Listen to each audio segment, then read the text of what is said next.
Hey Emoji Blitzers! Welcome to a very special Disney Emoji Blitz presentation.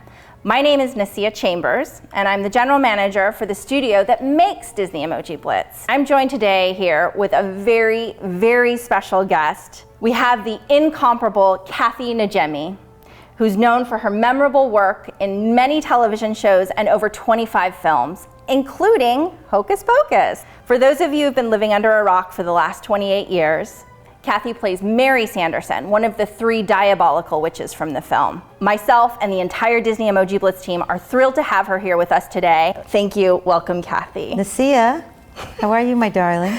I'm well. Thank you so much for being here. It's my pleasure. This is really a surprise. We're doing a story of your life, and I'm here to ask you questions. No. Every family, come out, everybody. I'm kidding you. Kathy, we all know you're an actor, you're a producer, you're a writer, a comedian, an activist.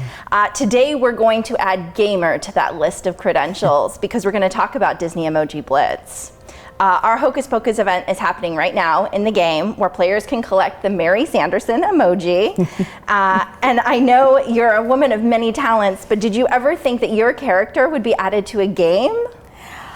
I mean, I'm not surprised about any of the crazy offshoots of this film because when we made it, it was so much fun. Hocus Pocus is definitely my favorite Halloween movie. I loved watching it as a kid, and I know that's true for a lot of people. Do you get people that actually stop you in the street and remark on your character?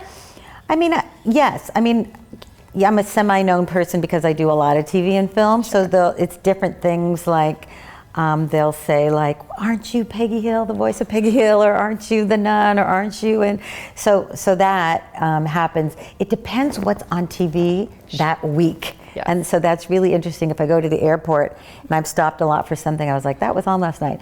But Hocus Pocus has really just stood the test of time. I mean, people still are obsessed with it. People, write to me all the time and watch it, and they say like some people watch it every single day in October. Oh my goodness. Here's the, like when you make a film, you put it out, you don't really know where it's going to land, and it's been sort of a joy for all of us and a surprise for all 3 of us that it has touched a place in viewers that's so exciting for them. Yeah.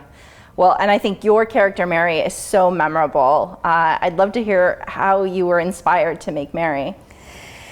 It wasn't easy. I was on the set for a couple of weeks thinking like, please let it just come to me, because it just comes to you sometimes, And I was playing around with different things, and then when they told us about the flying, I was really excited about that. That's the most fun I had. We'll get into that too. But I sort of gave her the side mouth, and that changed her speech.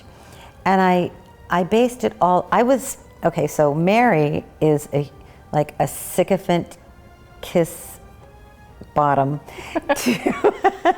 to Bette Midler's character. And I had a history of being a huge fan of Bette Midler also. Wow. So I just tapped into the fact that since I was so obsessed with Bette Midler, that I was going to be so obsessed with her as my older sister.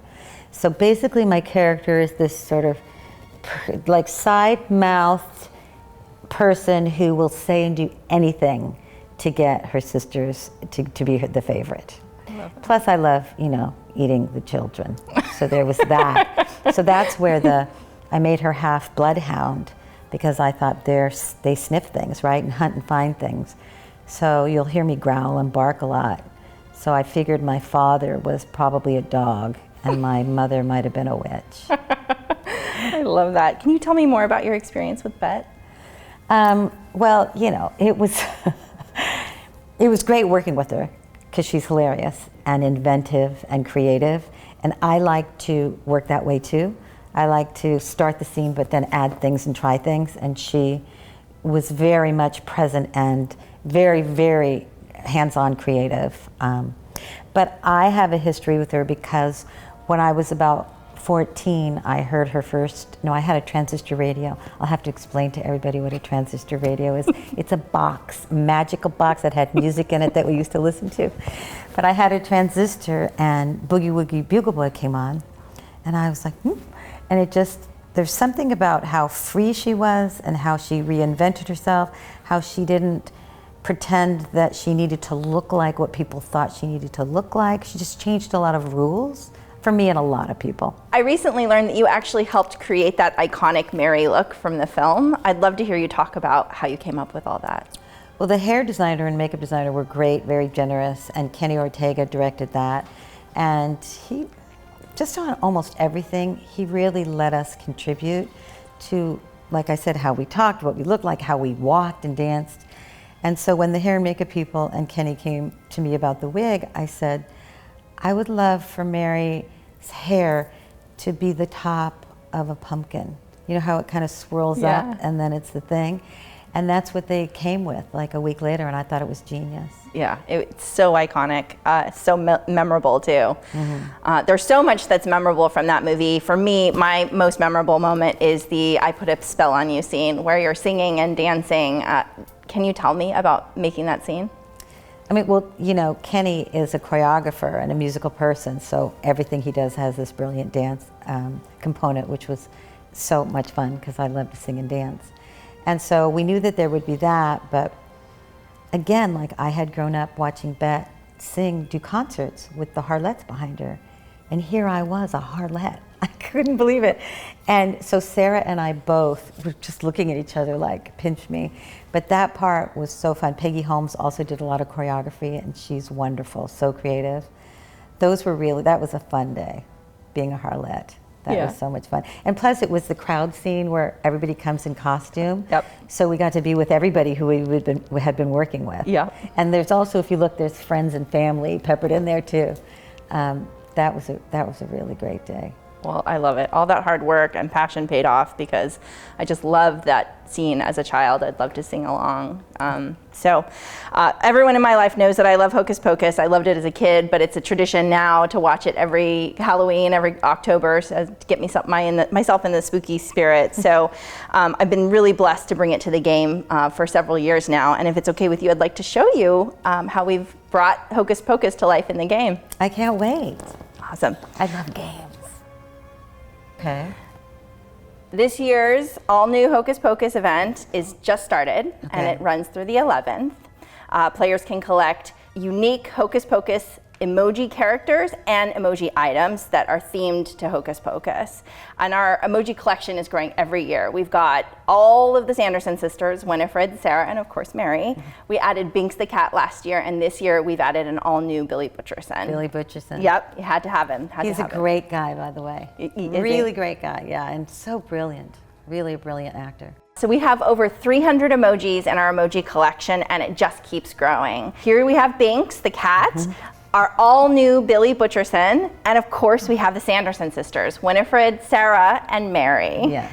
I'm gonna go ahead and tap Mary and equip her, and if I tap on her emoji up here, we cycle through all of her 8 expressions. This last one is what we call her power-up expression because it's what shows up when I activate her unique power in round.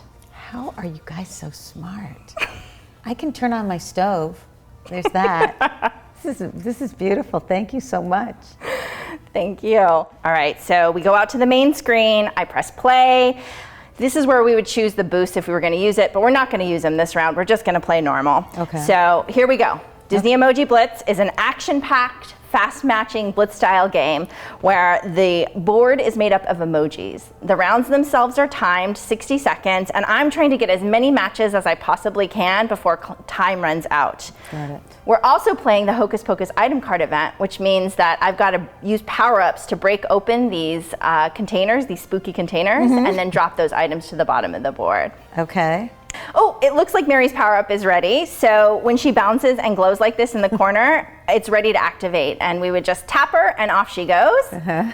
So cute. Before we do that, I'd love to see what you think. What would you guess her power-up is? Again, a hint, we love telling a character's story in these character power-up moments. She's got a great sense of smell. She smells children. So does she smell out the secret? She doesn't. She doesn't? Does that have anything to do with smell? No. Does she bark? She sucks the life from the children. She sucks the life from the children. Now that we're done with the round, I'm going to tell you all about the actual item card itself. So our Hocus Pocus item card event is all about storytelling again, but we're doing it through emojis. And so you can see we finished a round, and all of those collected items are going toward our event progress. There's these great bingo cards that are trying to tell players the story, roughly, of Hocus Pocus through emojis. You'll see items pertaining to that moment, including things like Winifred's Book of Spells and the Black Flame Candle. Smart, very good. And then the second card here is my personal favorite moment, the I Put a Spell on You, where there's singing, microphone, music notes. Next up is Come Little Children, and then finally Sunrise. And so you can see those 4 cards together roughly tell the story of Hocus Pocus. And do we hear I Put a Spell on You? No, unfortunately don't. No, okay, but it's part of the game. Correct. Right. Yes. I couldn't believe I was a backup singer. I couldn't believe I was a harlot for Bette Midler. I know, it's a high point of my life. High point of my life. Mine too. That's so cool. Then what happens? So after you collect all of those items, not Yes. only do you make progress in the event, but they get added to your emoji keyboard, which means that you can use them to text with friends. If that's true, I'm going to text the heck out of myself. Literally. Yes. All right, for those of you out there, be like Kathy. You can collect these Hocus Pocus emojis now through October 11th. Do it. It's fun. Well, Kathy, you have been so gracious with your time here with me today. Before we wrap up, I just want to give a little surprise to you. We wanted to give you our sincere thanks for joining us here today. One of our lead artists, her name is Jen. She's been working on the game from the very start, and so a lot of the art in the game is her creation. She's made a custom Hocus Pocus DisneyEmojiBlitz piece of art that we'd like to give to you as a thanks for your time today. Thank you. Wow, Jen's talented, huh? She is. She's been on the game since the very beginning and has created much of the in-game art. Look at that. That looks so cool. Thank you. Good for you, Jen Bull. And so I'm going to sign some of these for the fans? That's right. If you don't mind, if you wouldn't mind signing 5 of these, we'd love to give them away in a sweepstakes to our fans. That's fantastic. So Blitzers, if you're watching this, you heard that we have an extra special treat for you. Kathy is going to sign 5 of these pieces of art, and we're going to give them away to 5 lucky winners in a sweepstakes on our Facebook page. So please be sure to follow the official DisneyEmojiBlitz Facebook page, and don't forget to play our in-game event between now and October 11th.